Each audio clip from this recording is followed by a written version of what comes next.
The United Nations Peace and Development Summit was at its peak. World leaders in dark suits shook hands beneath a golden light. Inside the Grand Ballroom in New York City, the conversation was about youth, poverty, and hope. Cameras flashed, speeches echoed, applause followed. But outside the thick glass doors was something different. A crowd had gathered, pressed against the cold security gates. Among them, unnoticed and shivering, was a boy.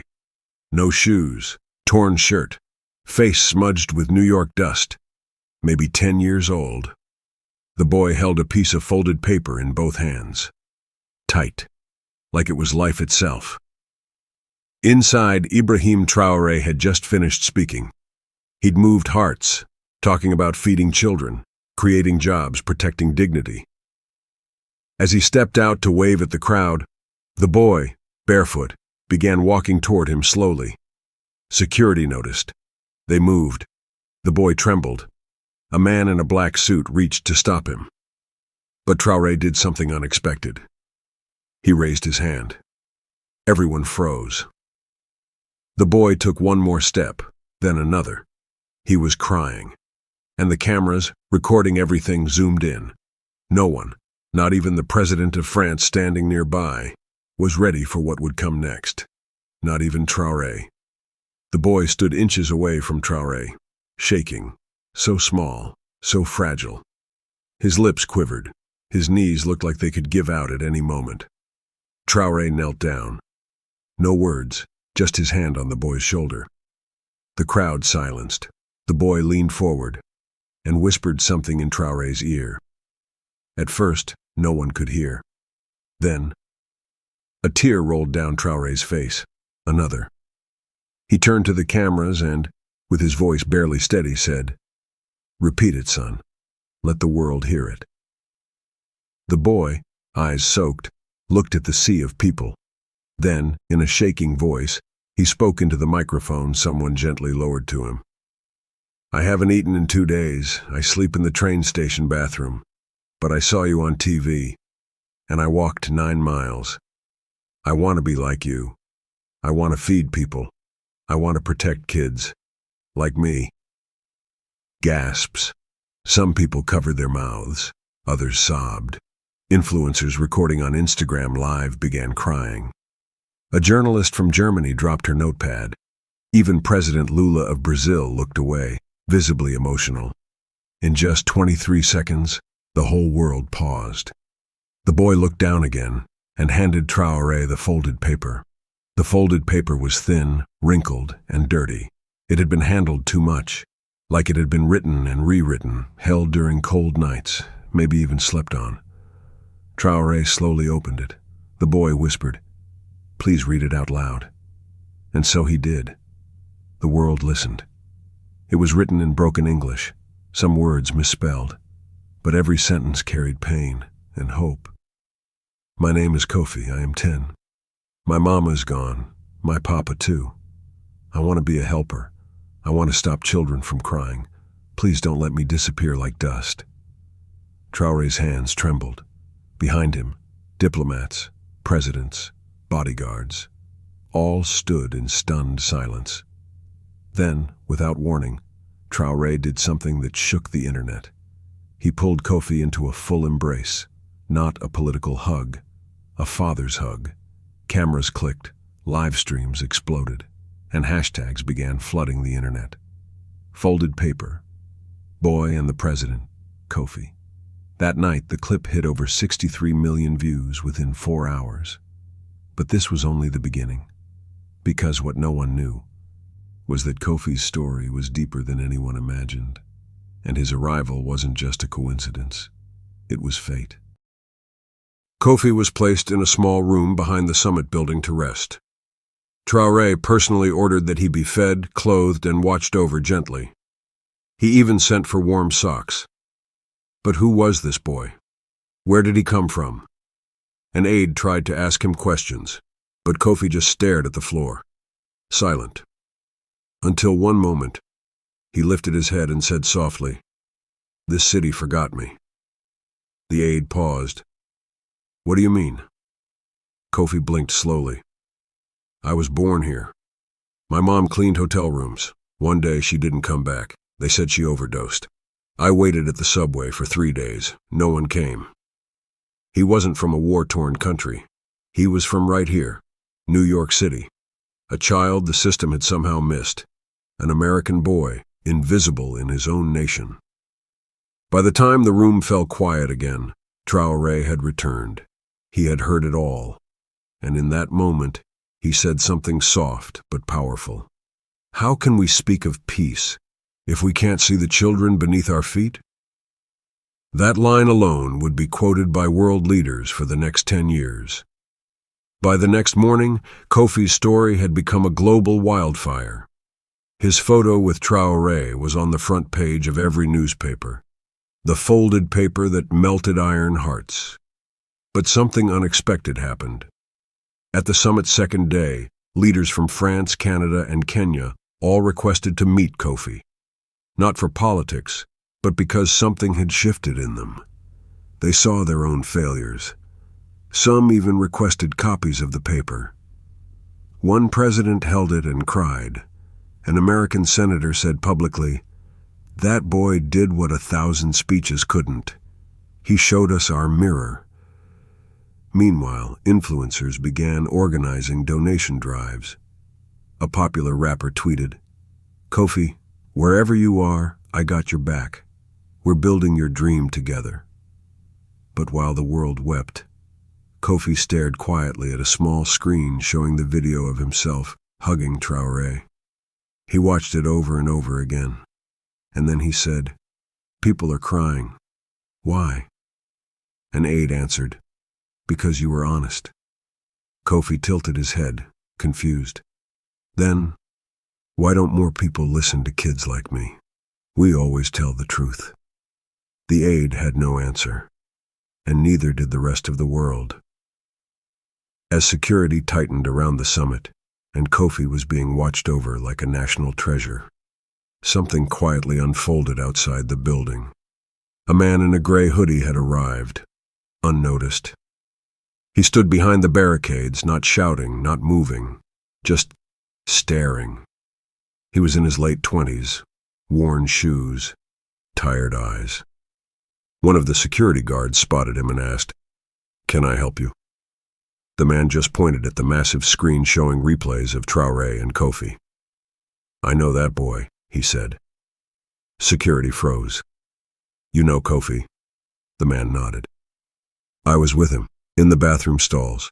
We used to share one granola bar every 2 days. He used to talk in his sleep, said he wanted to build homes for kids, even if he stayed hungry forever." Inside, Traoré was reading a handwritten thank you note from Kofi. But now, something was changing. Kofi wasn't just a boy with a folded paper. He was a survivor of the unseen New York, a hidden world of lost children, underground hunger, and dreams held together with crumpled pages. And the man in the hoodie, he had something with him, another paper, a paper that would change everything again. Security led the man in the gray hoodie inside cautiously. He looked uncomfortable, like he didn't belong among the polished marble and suited officials. But he gripped the paper in his hand like it was worth more than gold. They brought him to Traoré. The man looked him in the eyes and said, "My name's Dion. Kofi called me Big Brother." Traoré nodded. "You looked after him?" Dion nodded. "As best as I could. We slept behind locked bathroom stalls, under subway benches. He always protected the paper you read." Then Dion held out his paper. Traoré opened it slowly. This time, the handwriting was different. More neat, more mature. It read, "If you're reading this, it means Kofi found you. I told him about you every day, about Africa, about how you protect your people. I told him, if you ever meet this man, you're safe. So if you're him, please, don't just feed him. Let him feel human again." Traoré's hand clenched around the note. He turned to the wall-sized glass window, watching Kofi sleep in the next room. And quietly, he whispered, We will not fail him. The summit resumed that afternoon. But something was different. Ibrahim Traoré didn't show up at the round table. His nameplate sat in front of an empty seat. Reporters buzzed. Cameras searched. Where was he? News alerts began popping up. Traoré cancels closed-door summit meeting. Rumors swirl. Did he walk out in protest? Where is Kofi? Here's where he was. In a small private room, sitting on the floor with Dion and Kofi. They were sharing peanut butter sandwiches. No cameras, no press, just quiet. Just human. Traoré asked Dion, "Why didn't you go to a shelter?" Dion answered, "We did, but they split us up. Kofi cried every night. I couldn't let him be alone. So we left." Kofi looked up. "He's my only family." That's when Traoré made a decision that would become part of global history. He stood up, pulled out his phone, and called an aide. "I want these boys on a flight with me," he said, "to Burkina Faso." The aide froze. "Sir, both of them?" "Yes, but Kofi is American." Traoré replied, firm and warm. "He's human first." That evening, the sun dipped behind Manhattan's tall buildings. The city was still buzzing, but inside a quiet corner of JFK Airport, something sacred was unfolding. Kofi was getting a new passport. Dion was getting a jacket and a haircut for the first time in months. Traoré was finalizing private jet arrangements, his own. As the final bags were packed, something happened that no one expected. Hundreds of people gathered at the airport gates holding flashlights. Someone on TikTok had started it. "If Kofi inspired you, come to Terminal 4 with a flashlight. Let's light his way." And they came. Old men, teenagers, nurses, pilots, children, people who had watched the video and felt something break inside them. As Kofi and Dion walked toward the plane, the crowd raised their lights in the air like a sea of stars. Kofi stopped. He looked back, his eyes wide. Traoré bent down beside him. "What do you see, son?" Kofi's voice cracked. "I see people who care." He held Traoré's hand tighter, and that night, as the engines roared to life, the boy who was once invisible took off toward a second chance. Burkina Faso was nothing like New York. The moment Kofi stepped off the plane, he blinked against the golden sun and the smell of warm earth. There were no police sirens, no cold sidewalks, no neon signs, just open skies and unfamiliar birds. Children ran barefoot, laughing freely. A woman handed Kofi a mango. He didn't know what to do with it. Traoré leaned down and smiled. "You eat it. That's all." Dion stood behind him, overwhelmed. The presidential team had arranged a small guest house for them. Not a palace, just a clean, safe place. That first night, Kofi couldn't sleep. He clutched his old folded paper close to his chest. Traoré visited him quietly. "Still scared?" he asked. Kofi nodded. "I'm not used to silence," he whispered. "In New York, you never hear your own heart." Traoré sat beside him.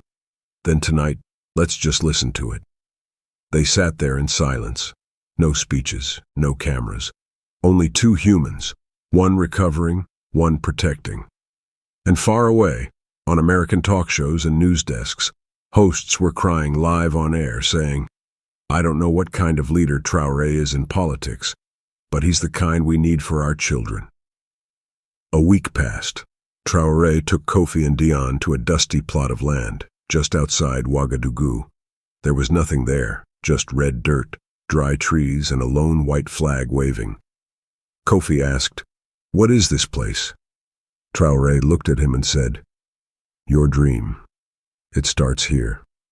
With a deep breath, Traoré announced publicly, on live national television, that he was founding a new initiative, the Seed School Project. Schools across Burkina Faso and beyond. Designed by youth, for youth. Funded through global donations inspired by Kofi's moment. The first school would bear a special name, Kofi House. When the announcement aired, world leaders paused mid-speech. Some cried. Others pledged support. An American ambassador sent a message. This isn't just about Burkina Faso. This is a message to the world. No child should ever be invisible again. That night, Kofi looked at the land again. He pulled a pencil from his pocket and started drawing on the back of his famous folded paper. "What are you doing?" Dion asked. Kofi replied, smiling softly, "Designing the school. I already know where the windows should go." Weeks later, on a quiet Thursday morning, Ibrahim Traoré received an envelope. No return address. He opened it slowly. Inside was a handwritten letter, childish but careful. It was from a 9-year-old girl in Detroit. "Dear President Traoré, I saw the video of the little boy you helped. My daddy says our leaders don't care like that, but when I saw you hug him, I started crying. I want to be just like you when I grow up. Not famous, just kind. Love, Kayla." Traoré closed the letter and quietly wiped his eyes. Then, he did something unprecedented. He posted the letter on his official page, alongside a simple caption, "To Kayla, and every child who feels small, you are seen, you are heard, and you matter. Thank you for making me better." The post went viral. Over 32 million views in a day. Celebrities stitched the message. Schools read the letter aloud in classrooms. Hospitals played it over their speakers. And that afternoon, Dion walked into the courtyard and found Kofi watering a small mango tree. He asked, "Why that tree?" Kofi answered, "Because it feeds people, just like kindness does." It was a quiet Sunday morning when a black SUV pulled into the compound. Kofi was sitting under the mango tree, sketching. Dion was hanging laundry. Traoré was in a meeting with advisors. No one expected what came next. A woman stepped out, thin, mid-30s, hair tied back, eyes like Kofi's. But what stood out most was the burn mark across her neck. She walked slowly, scanning the yard, until her eyes locked on Kofi. He stood up, confused. She whispered his name. "Kofi." His sketchpad fell from his hand. Dion dropped the bedsheet he was folding. The woman ran to Kofi and knelt before him. "I'm your mother," she said, tears pouring down her cheeks. "I never stopped looking for you." Kofi's lips trembled. "No," he whispered, backing away. You left me in a bathroom." She sobbed harder. "Because I was being hurt. I ran for help. When I came back, you were gone." Dion stood frozen. Traoré came out, watching silently. Then Kofi said something that broke the heart of every viewer who saw it on the hidden camera footage later leaked online. "Why did you come back now, after I finally felt safe?" The next morning, the media exploded. Kofi's biological mother found. Burkina Faso shelters American boy. Drama unfolds. Is President Traoré overstepping? Newsrooms split. Some anchors wept at the reunion. Others accused Traoré of emotional manipulation. A viral post read, "Traoré is exploiting a child's pain for global clout." When reporters asked Traoré for comment, he refused. Instead, he took Kofi and Dion to a quiet rural village. No cameras, no speeches, just time. There, Kofi met a young boy who had lost his parents to a flood. They sat together under a tree. The boy asked, "Is your president your dad now?" Kofi didn't answer immediately. Then he said, "He listens, and he stays." Back in the capital, protests began forming, not against Traoré, but in support of him. Placards read, "Protect Traoré's kindness." "Children before politics." A famous actress tweeted, "Let them mock him. Traoré is doing what every world leader should, choosing humanity over headlines." And yet, the most powerful response came from Kofi himself. That night he knocked on Traoré's door, and all he said was, "Don't send her away." 3 nights later, the electricity in the village compound cut out. All at once. No warning. Darkness swallowed the small guest house. Dion ran outside, flashlight in hand. Kofi sat up in bed, heart pounding. Traoré lit a lantern and walked room to room. No signs of damage, no attack, just silence. Suddenly, Kofi whispered, "This feels like New York again." Traoré turned. "How?" "I used to wait for the dark because people couldn't see me cry." The lantern flickered. Traoré sat beside him and handed him the old folded paper. "You kept this," Kofi whispered. "I always will," Traoré replied. Then, without warning, the sound of children singing filled the air. Traoré opened the window. Outside, a group of village children stood in a circle, holding candles, singing a soft lullaby in Moray. Someone had seen the lights go out and gathered them to bring warmth. Kofi ran out barefoot and joined them. He sang too, no cameras, no politics, just light in the darkness. And across the world, people shared that amateur video. The caption that trended for 48 hours, "We don't need more leaders. We need more fathers like Traoré." A year passed. The first Kofi House school was built. It opened with over 300 children, many from villages that had never had classrooms before. One morning, Ibrahim Traoré received an invitation. A return to New York. The same Peace and Development Summit. This time he accepted, but he didn't go alone. He walked on stage in front of presidents, kings, and CEOs, and beside him stood Kofi, in a clean shirt, small tie, and holding a new piece of paper. When it was his turn to speak, Traoré stepped back, and the boy who once trembled barefoot on the street stepped up to the mic. "A year ago, I didn't have shoes. Now I have a home, a family, and 300 classmates. But most of all, I have a reason to live. I came back to say, thank you." The room was silent. Then a quiet sob echoed from a back seat. Another. Then dozens. World leaders, journalists, soldiers, mothers, weeping. Even the U.S. president stood and wiped tears from his face. Kofi looked at Traoré and whispered, "Do you think they can see now?" Traoré replied, "No, Kofi. They can finally feel." The following day, an international press conference was scheduled. But when everyone arrived, Ibrahim Traoré was not there. Instead, a note sat on the podium. "This is not about me. Let the boy speak." Kofi stood again, this time taller, stronger. He read a letter he wrote himself. "Some people save countries, some save banks, but President Traoré saved one child, me. And when you save one, you change the world." Behind the curtain, Traoré watched quietly, arms folded. No applause yet. Then suddenly, the door opened, and Kofi's mother entered. She hadn't planned to come, but she did, and Kofi walked off stage and hugged her. No words, just tears. The crowd stood, not for politics, but for forgiveness.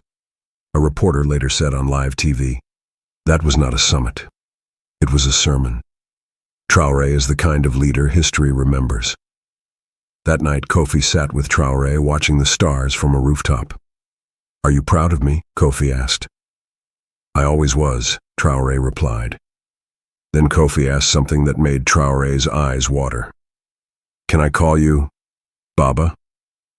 Months passed. Kofi's story continued to spread. Millions around the world followed his journey.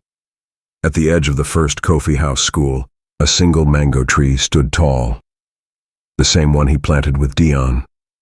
And one quiet morning, students found something strange at its base, a wooden bench.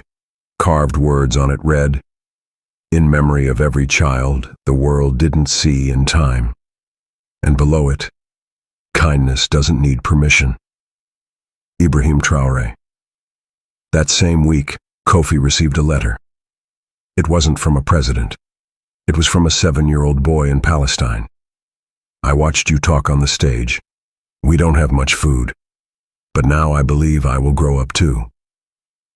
That night, Traoré called Kofi to his office. "Are you ready?" he asked. For what? To help build the next school. In Gaza. Kofi nodded, fighting tears. And as the screen fades to black, your viewers read. From a folded paper to the world. One child, one voice, infinite hope. Dear viewer, if this story made your chest ache, if your eyes watered just a little, if you believe kindness can be louder than politics, please like this video. Drop a comment telling us what part hit you the hardest. And if you want more stories that make you feel something real, hit subscribe and turn on the bell, so you never miss a single heartbeat again. Together, let's remind the world. One story can save a soul. One child can change everything. Thank you for watching. See you in the next one.